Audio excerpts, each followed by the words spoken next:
माननीय सदस्यहरू, प्रतिनिधि सभाको आजको बैठकको कारबाही प्रारम्भ हुन्छ।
माननीय सदस्यहरू, लोकतन्त्र सिद्धान्त मात्र नभएर पूर्ण पारदर्शी प्रक्रिया र समन्यायिक परिणामको औजार पनि हो।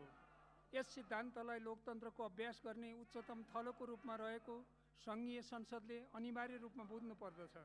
परिस्थिति र परिवेश सधैँ एकै रहँदैन। समसामयिक रूपमा परिस्थिति अनुकूल राष्ट्रिय हितलाई ध्यानमा राखी कार्य सम्पादन गर्नु र सरकारलाई गर्न लगाउनु संसदको प्रमुख कर्तव्य पनि हो।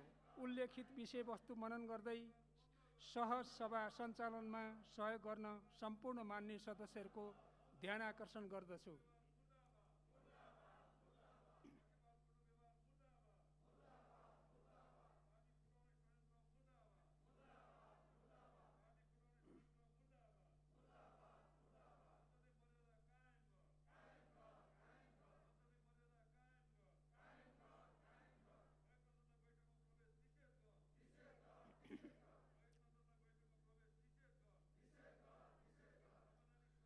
मान्य सदस्यहरू, जनप्रतिनिधिहरूको सर्वोच्च निकाय सङ्घीय संसद एवं संसद सदस्यले स्वीकृत विधि पद्धति एवं प्रक्रिया पालन गर्ने कुरामा अझै बढी संवेदनशील हुन एवं प्रतिबद्ध हुन आवश्यक छ भन्ने कुरामा हामी सबै जानकार छौँ। सभाको नियमित प्रक्रियामा प्रवेश गरी आफ्ना असहमतिहरूलाई राख्न अनुरोध गर्दछु।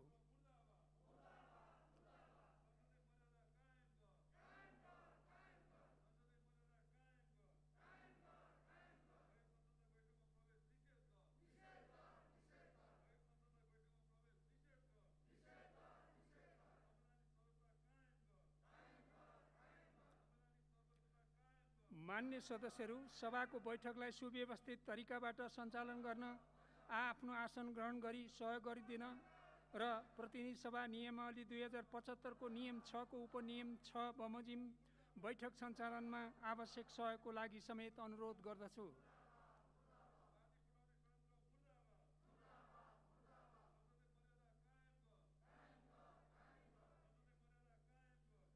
मान्य सदस्यहरू, नेपालको संविधानको धारा 105 ले अदालतमा विचाराधीन मुद्दाहरूको सम्बन्धमा न्याय निरूपणमा प्रतिकूल असर पार्ने विषयमाथि सङ्घीय संसदको कुनै सदनमा छलफल गर्न बन्देज गरेको कुरा पुनः स्मरण गराउन चाहन्छु।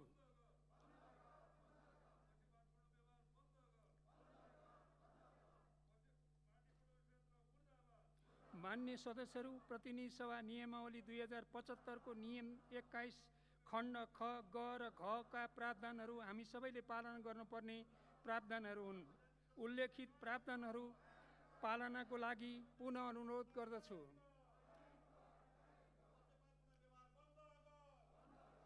मान्य सदस्यहरू, मलाई धेरै मान्य सदस्यहरूले जनताका कुराहरू बोल्न पाउनुपर्छ भनेर मलाई धेरैचोटि मेरो ध्यानाकर्षण गराउनु भएको छ।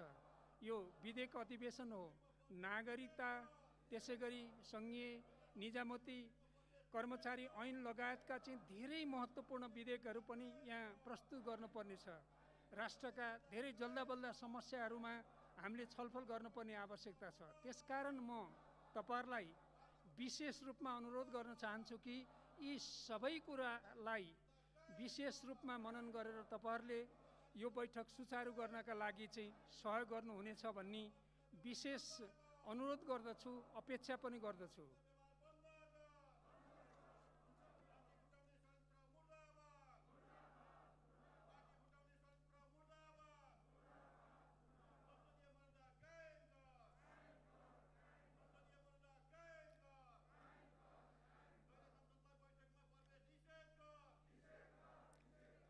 सर्वप्रथम प्रतिनिधि सभा नियमावली 2075 को नियम 94 को उपनियम 1 बमोजिम मान्य श्री प्रेम सुवालबाट हिंसा विरुद्धका केही ऐनलाई संशोधन गर्ने अध्यादेश 2078 लाई अस्वीकार गर्ने सूचना प्राप्त हुन आएको बेहोरा जानकारी गराउँदछु।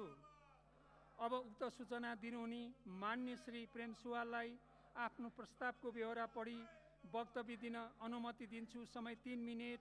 आफ्नै स्थानबाट मान्य सदस्यहरूले आफ्ना कुरा राख्नुहोला।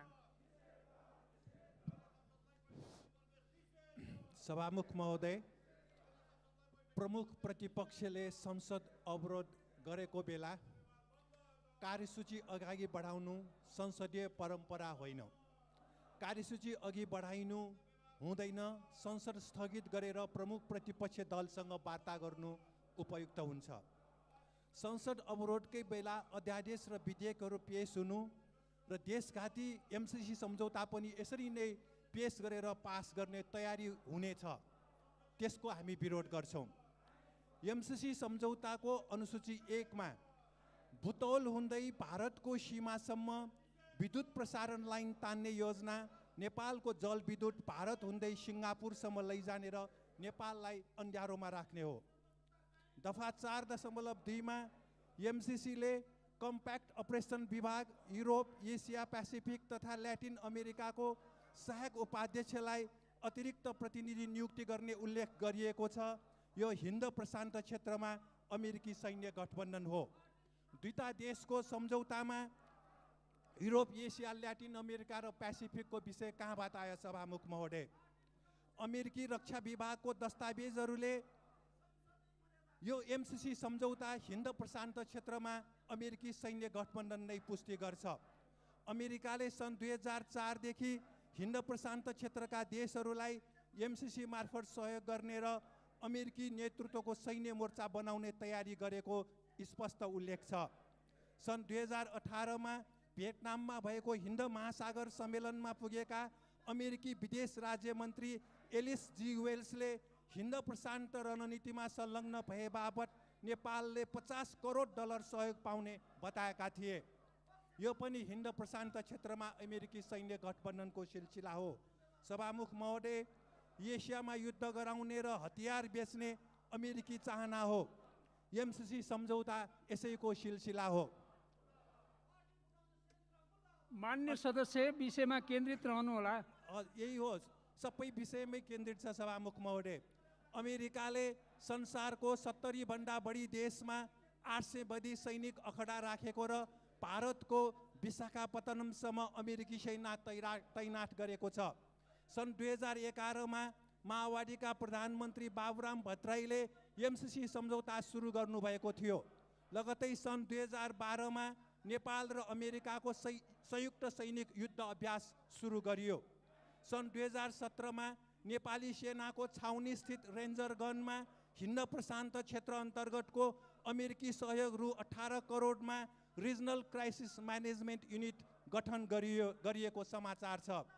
हिमाल पारीको जिल्ला मुस्ताङमा नेपाली सेनाको माउन्टेन वारफेयर तालिम स्थलमा हिन्द प्रशान्त क्षेत्र अन्तर्गतको अमेरिकी बजेट अलिकति सहयोग गरी अहिले अमेरिकी सेनाले त्यहाँ पनि तालिम लिइरहेको समाचार छ।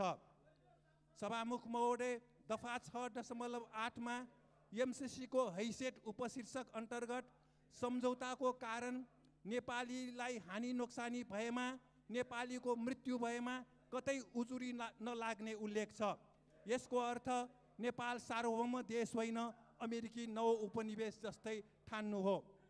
सम्झौताको दफा 7.1 मा प्रस्तुत सम्झौता र नेपालको कानुन बाँझिएमा प्रस्तुत सम्झौता लागू हुने प्रावधान नेपालको संविधान र ऐन मान्य नियमलाई सदस्य, समय सकिसकेको छ।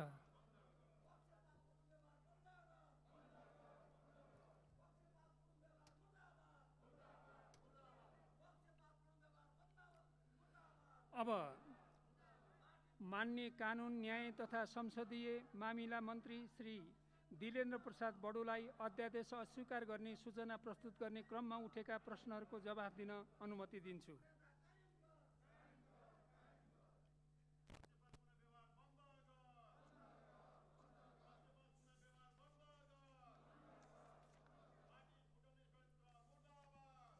सम्माननीय सभामुख महोदय, माननीय सांसदजीले आज प्रस्तुत गर्नुभएको विषयमा सीमित नरहेर विषय र सन्दर्भमा नरहेको कारणले पनि मैले धेरै जवाब दिइरहन आवश्यक देखिएको छैन र पनि आज जुन अध्यादेश प्रस्तुत भएको छ त्यो अत्यन्त गम्भीर प्रकृतिको छ र यसलाई थप सजाय गर्नुपर्ने र गम्भीर अपराधका रूपमा लिनुपर्ने र पीडित पक्षलाई राहत र पुनर्स्थापन गर्ने र क्षतिपूर्ति समेतको व्यवस्था गरिया हुनाले यसलाई पारित गर्नका लागि र यो विरोधको सूचनालाई फिर्ता लिनका लागि म आग्रह गर्न चाहन्छु। हस्, धन्यवाद।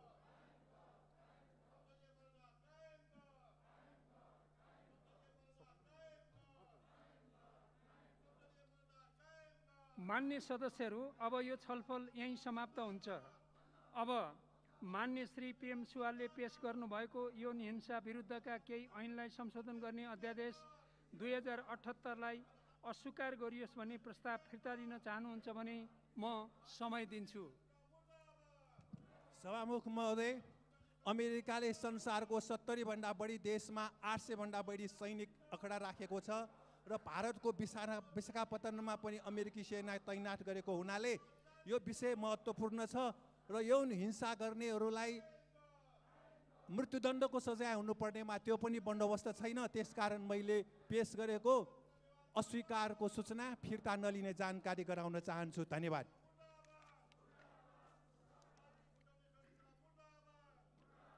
मान्य सदस्यहरू, मान्य श्री प्रेम सुवालले आफ्नो प्रस्ताव फिर्ता लिन नचाहनु भएकोले यौन हिंसा विरुद्धका केही ऐनलाई संशोधन गर्ने अध्यादेश 2078 लाई अस्वीकार गरियोस् भन्ने प्रस्तावलाई निर्णयार्थ प्रस्तुत गर्दछु। अब मान्य श्री प्रेम सुवालले प्रस्तुत गर्नुभएको यौन हिंसा विरुद्धका केही ऐनलाई संशोधन गर्ने अध्यादेश 2078 लाई अस्वीकार गरियोस् भन्ने प्रस्तावको पक्षमा हुने मान्य सदस्यले हुन्छ भन्नुहोला र यसको विपक्षमा हुने मान्य सदस्यले हुन्न भन्नुहोला। यो प्रस्तावको पक्षमा हुने मान्य सदस्यले हुन्छ भन्नुहोस्। यो प्रस्तावको विपक्षमा हुने मान्य सदस्यले हुन्न भन्नुहोस्। हुन्न भन्ने पक्षका मान्य सदस्यहरूको बहुमत भएकोले उक्त प्रस्ताव बहुमतले अस्वीकृत भएको घोषणा गर्दछु।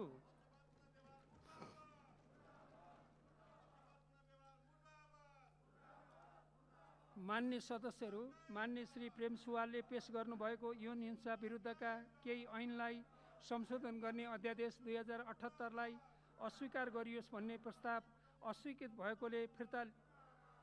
भएकोले मान्य कानुन, न्याय तथा संसदीय मामिला मन्त्री श्री दिलेन्द्र प्रसाद बडुलाई यौन हिंसा विरुद्धका केही ऐनलाई संशोधन गर्ने अध्यादेश 2078 लाई स्वीकृत गरियोस् भन्ने प्रस्ताव प्रस्तुत गर्न अनुमति दिन्छु। सम्माननीय सभामुख महोदयको अनुमतिले यौन हिंसा विरुद्धका केही ऐनलाई संशोधन गर्ने अध्यादेश 2078 लाई स्वीकृत गरियोस् भनी प्रस्ताव प्रस्तुत गर्दछु। धन्यवाद। अब म उक्त प्रस्तावलाई निर्णयार्थ प्रस्तुत गर्दछु। यो प्रस्तावको पक्षमा हुने मान्य सदस्यले हुन्छ भन्नुहोला। यसको विपक्षमा हुने मान्य सदस्यहरूले हुन्न भन्नुहोला। यो प्रस्तावको पक्षमा हुने मान्य सदस्यहरूले हुन्छ भन्नुहोस्। यो प्रस्तावको विपक्षमा हुने मान्य सदस्यले हुन्न भन्नुहोस्। हुन्छ भन्ने पक्षका मान्य सदस्यहरूको बहुमत भएकोले उक्त प्रस्ताव बहुमतले स्वीकृत भएको घोषणा गर्दछु।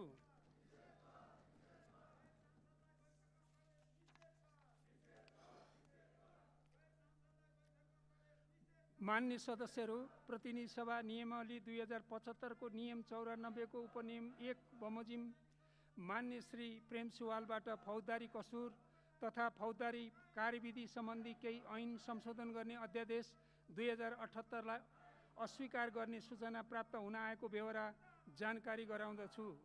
अब उक्त सूचना दिनुहुने मान्य श्री प्रेम सुवाललाई आफ्नो प्रस्तावको बेहोरा पढी वक्तव्य दिन अनुमति दिन्छु। समय 3 मिनेट। सभामुख महोदय, अहिले देशभित्र एमसीसी सम्झौताको व्यापक चर्चा छ र यो सम्झौता देशको हितमा छैन। यो अमेरिकी सहयोग होइन, यो 20 जस्तै हो अमेरिकाको। र यो सम्झौता सुरु गर्नुहुने र हस्ताक्षर गर्नुहुने सरकारी नेता र अधिकारीहरूले राम्रो काम गर्नु भएन, देशघाती नै काम गर्नुभएको देखिन्छ। कुनै पनि देशभक्त नेपालीले एमसीसी सम्झौतालाई समर्थन गर्न सक्दैनन्। सभामुख महोदय, सम्झौताको अनुसूची 5 क मा एमसीसीलाई चित्त बुझ्ने योजना नेपाल सरकारले पेश गर्ने र त्यस्तो योजनामा भारत सरकारको सहमति हुनुपर्ने प्रावधान लेखिएको छ। के यसको अर्थ नेपाल सार्वभौम र स्वतन्त्र देश होइन, भारतको प्रदेश जस्तै हो भनिएको हो? के नेपाल त्यस्तो हो? त्यस्तो सम्झौतामा नेपालका सरकारका मुख्य मान्छेहरूले हस्ताक्षर गर्न मिल्छ? त्यसलाई अहिले संसदमा पेश गर्न मिल्छ? विषयमा केन्द्रित हुनु होला। फौजदारी अभियोग भन्दा पनि महत्त्वपूर्ण विषय हो यो सभामुख महोदय। देशै फौजदारी अभियोगमा पर्ने स्थिति छ सभामुख महोदय। तसर्थ यो सम्झौता अविलम्ब खारेज गर्न सभामुख महोदय मार्फत सरकार र प्रतिनिधि सभाका सम्पूर्ण माननीय सदस्यहरूको ध्यानाकर्षण गराउन चाहन्छु। योजना आयोगको उपाध्यक्ष अमेरिकाको राजदूत भइसक्नु भएको र हाल भारतको राजदूतमा नियुक्ति भएका शङ्कर शर्माजीले पनि प्रतिनिधि सभामा छलफल नै भइ नसकेको एमसीसी सम्झौताको समर्थन गर्नुभयो।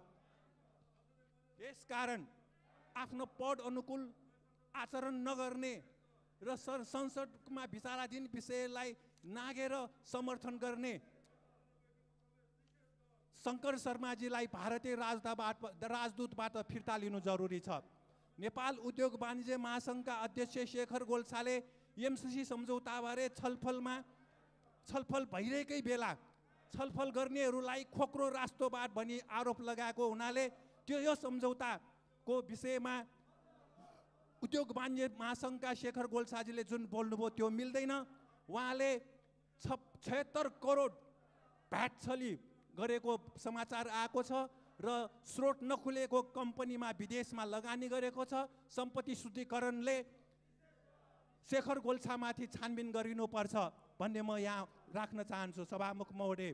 र पुस 4 गतेको प्रधानमन्त्री शेरबहादुर देउबाजीले बोलाउनु भएको सर्वदलीय बैठकमा एमसीसी सम्झौताको प्रतिलिपि समेत प्रधानमन्त्रीसँग नराखिएको हामीले देख्यौँ। उहाँले युवराज सङ्ग्रौलाले यो एमसीसी बारे गर्नुभएको टिप्पणीलाई हेरेर खोइ यहाँ कहाँ छ तपाईँले हुनुभएको भनेर प्रतिलिपि नै नदेखाइएको देखियो। र उहाँको 2074 सालको उहाँको सरकारले यो एमसीसी सम्झौता अध्ययनै नगरिकन हेर्दै नहेरिकन हस्ताक्षर गरेको देखियो। अहिलेसम्म प्रधानमन्त्रीज्यूलाई एमसीसी सम्झौताको प्रतिलिपि कुन हो?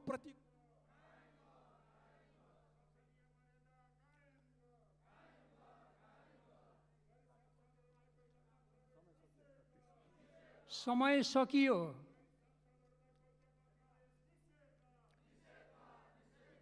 अब मान्य कानुन न्याय तथा संसदीय मामिला मन्त्री श्री दिलेन्द्र प्रसाद बडुलाई अध्यादेश अस्वीकार गर्ने सूचना प्रस्तुत गर्ने क्रममा उठेका प्रश्नहरूको जवाफ दिन अनुमति दिन्छु।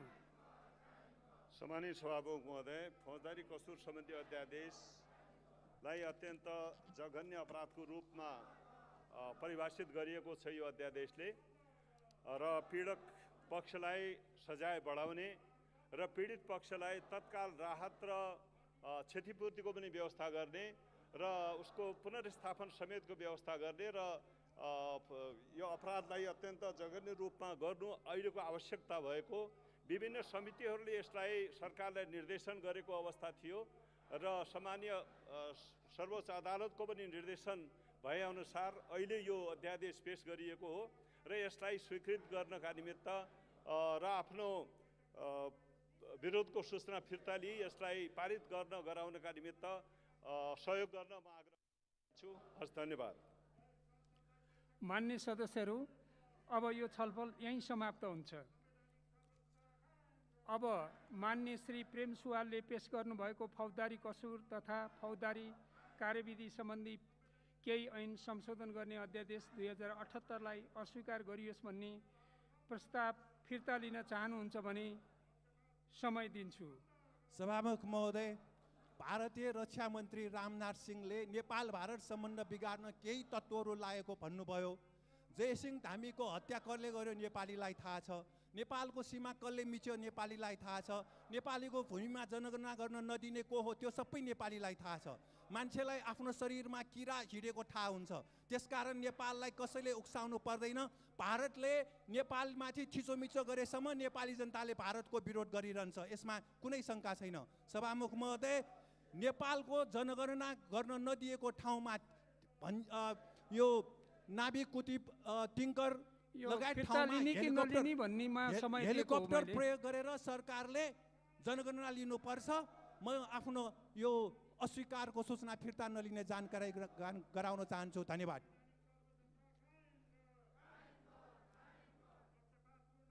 मान्य सदस्यहरू, मान्य श्री प्रेम सुवालले आफ्नो प्रस्ताव फिर्ता लिन नचाहनु भएकोले फौजदारी कसुर तथा फौजदारी कार्यविधि सम्बन्धी केही ऐन संशोधन गर्ने अध्यादेश 2078लाई अस्वीकार गरियोस् भन्ने प्रस्तावलाई निर्णयार्थ प्रस्तुत गर्दछु।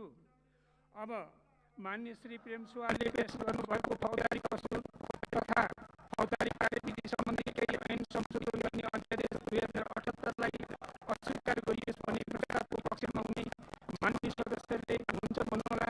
यसको विपक्षमा हुने मान्य सदस्यहरूले हुन्न भन्नुहोला। यो प्रस्तावको पक्षमा हुने मान्य सदस्यहरूले हुन्छ भन्नुहोस्। यो प्रस्तावको विपक्षमा हुने मान्य सदस्यहरूले हुन्न भन्नुहोस्। हुन्न भन्ने पक्षका मान्य सदस्यहरूको बहुमत भएकोले उक्त प्रस्ताव बहुमतले अस्वीकृत भएको घोषणा गर्दछु। मान्य सदस्यहरू, मान्य श्री प्रेम सुवालले पेश गर्नुभएको फौजदारी कसुर तथा फौजदारी कार्यविधि सम्बन्धी केही ऐन संशोधन गर्ने अध्यादेश 2078लाई अस्वीकार गरियोस् भन्ने प्रस्ताव अस्वीकृत भएकोले मान्य कानुन न्याय तथा संसदीय मामिला मन्त्री श्री दिलेन्द्र प्रसाद बडुलाई फौजदारी कसुर तथा फौजदारी कार्यविधि सम्बन्धी केही ऐन संशोधन गर्ने अध्यादेश 2078लाई स्वीकृत गरियोस् भन्ने प्रस्ताव प्रस्तुत गर्न अनुमति दिन्छु। सम्माननीय सभामुख महोदयको अनुमतिले फौजदारी कसुर तथा फौजदारी कार्यविधि सम्बन्धी केही ऐन संशोधन गर्ने अध्यादेश 2078लाई स्वीकृत गरियोस् भनी प्रस्ताव प्रस्तुत गर्दछु। धन्यवाद। अब म उक्त प्रस्तावलाई निर्णयार्थ प्रस्तुत गर्दछु। यो प्रस्तावको पक्षमा हुने मान्य सदस्यले हुन्छ भन्नुहोला। यसको विपक्षमा हुने मान्य सदस्यले हुन्न भन्नुहोला। यो प्रस्तावको पक्षमा हुने मान्य सदस्यले हुन्छ भन्नुहोस्। यो प्रस्तावको विपक्षमा हुने मान्य सदस्यले हुन्न भन्नुहोस्। हुन्छ भन्ने पक्षका मान्य सदस्यहरूको बहुमत भएकोले उक्त प्रस्ताव बहुमतले स्वीकृत भएको घोषणा गर्दछु।